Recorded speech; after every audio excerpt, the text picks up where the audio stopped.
Monsieur Kita, bonjour. Vous avez exposé sur un thème intéressant, les méthodes géomatiques en santé, application à l'accessibilité spatiale théorique aux soins de santé et à l'exposition aux maladies dans la ville de Ouagadougou. C'était votre thème. Qu'est-ce qu'on peut retenir de façon En générale? général, comme vous l'avez dit, la géomatique, ça se développe beaucoup plus. Et je préfère dire, parce que j'enseigne aussi à des étudiants, à des collègues, la géomatique, ce n'est pas une discipline, c'est un outil et des méthodes qu'on applique à tous les secteurs. À tous les secteurs, parce que voilà, vous savez, l'information de manière générale, il y a 90 à 95% de l'information qui a une composante géographique, donc la géomatique peut être appliquée à tout ça. Alors dans ma présentation aujourd'hui, j'ai expliqué en gros, j'ai qualifié la disponibilité spatiale, l'offre en système de soins dans la ville de Ouagadougou, et je dis bien en soins modernes parce que ça ne prend pas en compte les tradipraticiens, les médicaments de la rue ou d'autres médicaments chinois par exemple, c'est vraiment le système de santé moderne avec l'exemple sur les structures de base CSPS, Awaga, Centre de santé et de promotion sociale, et sur les cliniques qui relèvent du secteur privé, contrairement aux CSPS qui sont du secteur public. Donc, j'essaie de qualifier en tout point du territoire ouagalais la disponibilité, l'offre en structure, en établissement sanitaire, donc la proximité aussi.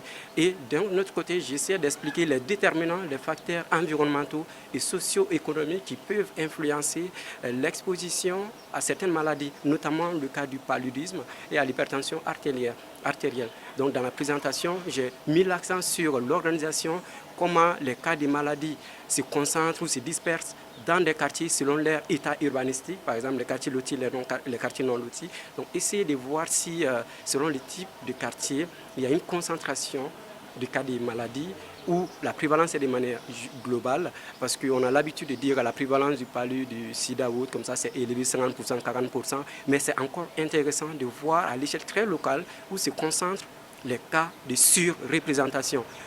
On peut faire ça avec des méthodes géomatiques, c'est-à-dire l'idée c'est de se baser, c'est-à-dire de dire au logiciel avec des programmes, est-ce que si on était dans une distribution aléatoire des cas de maladie, les résultats qu'on a actuellement en réalité, est-ce que ces résultats sont différents d'une distribution aléatoire, si c'était aléatoire. Donc si c'est différent, on essaie de voir est-ce que c'est agrégé, c'est-à-dire est-ce qu'il y a une concentration ou il y a une dispersion des cas de maladie. Donc ça permet en gros de voir les centres d'intérêt sur lesquels les politiques doivent concentrer leurs efforts ou essayer d'apporter des réponses vraiment locales en prenant en compte des réalités locales et non des réponses globales ascendantes qui nous viennent dessus et qui ne prennent pas en compte des spécificités locales en fait.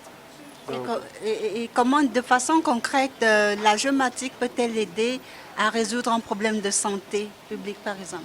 Oui, bien sûr, parce que la géomatique, ça permet de qualifier dans un premier temps, ça peut permettre de qualifier l'environnement physique, les caractéristiques environnementales.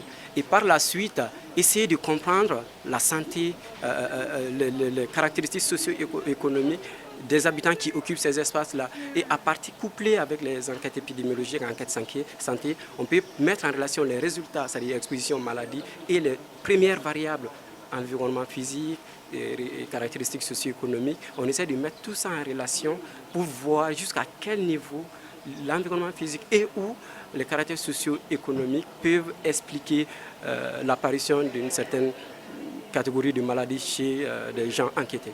On a vu par exemple au Rwanda où l'on utilise des drones pour distribuer des médicaments. Est-ce qu'à ce niveau aussi, la géomatique intervient? Oui, bien sûr, parce que cet aspect, ça met en cause les questions que je posais tout à l'heure sur la topologie, c'est-à-dire le plus court chemin. C'est surtout ce qui montrait le drone en fait.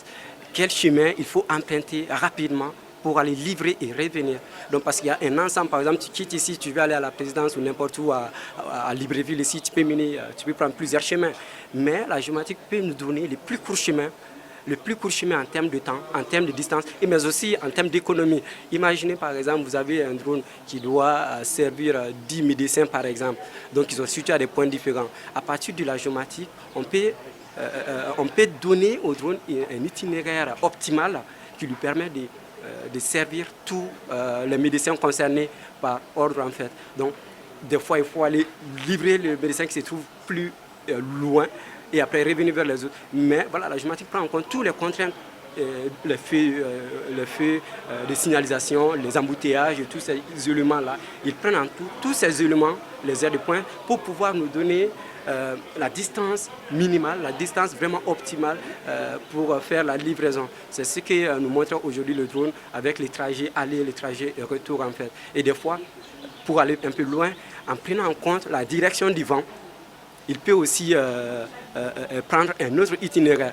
Pour nous, un point A et un point B, ça peut être plus proche. Mais en prenant en compte la vitesse du vent, ça peut être autre chose.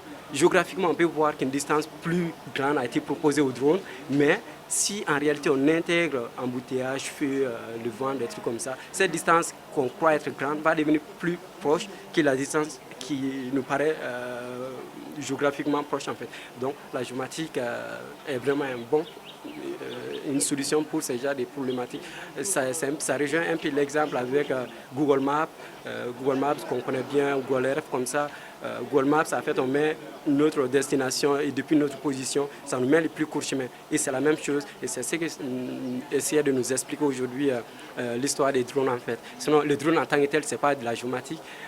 Mais ça permet de faire des opérations de géomatique et de travailler sur la base des méthodes géomatiques. Et comment la géomatique intervient-elle dans l'offre de soins, c'est-à-dire dans le traitement qu'on administre à un malade? Est-ce que la géomatique intervient aussi à ce niveau? Alors, la géomatique intervient dans deux étapes en fait dans la question de la santé. Déjà, la géomatique intervient pour l'organisation du système de santé.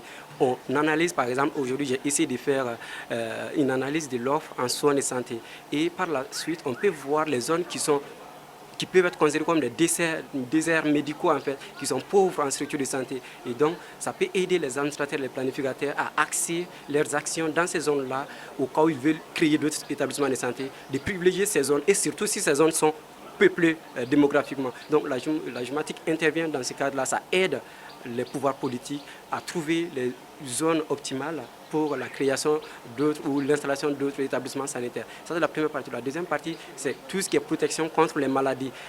Parce que si on fait l'étude environnementale, l'étude socio-économique d'une ville, d'une zone donnée, et on compare ça à l'exposition, c'est-à-dire au niveau de prévalence des populations, on peut par la suite trouver les déterminants, les facteurs socio-économiques et environnementaux qui expliquent l'apparition des maladies chez ces gens-là. Et par la suite, on va apporter des réponses idoines, les réponses optimales aux maladies de façon locale et non de manière générale, globale. Parce qu'une solution à l'échelle globale peut ne pas résoudre tous les problèmes locaux en fait. Donc le territoire même, c'est comme ça en géographie, on sait très bien, chaque territoire a ses spécificités. Donc avec les méthodes géomatiques là, on connaît, on comprend les spécificités locales et on les règle en conséquence comme telles en fait. Merci Monsieur Keita. De rien.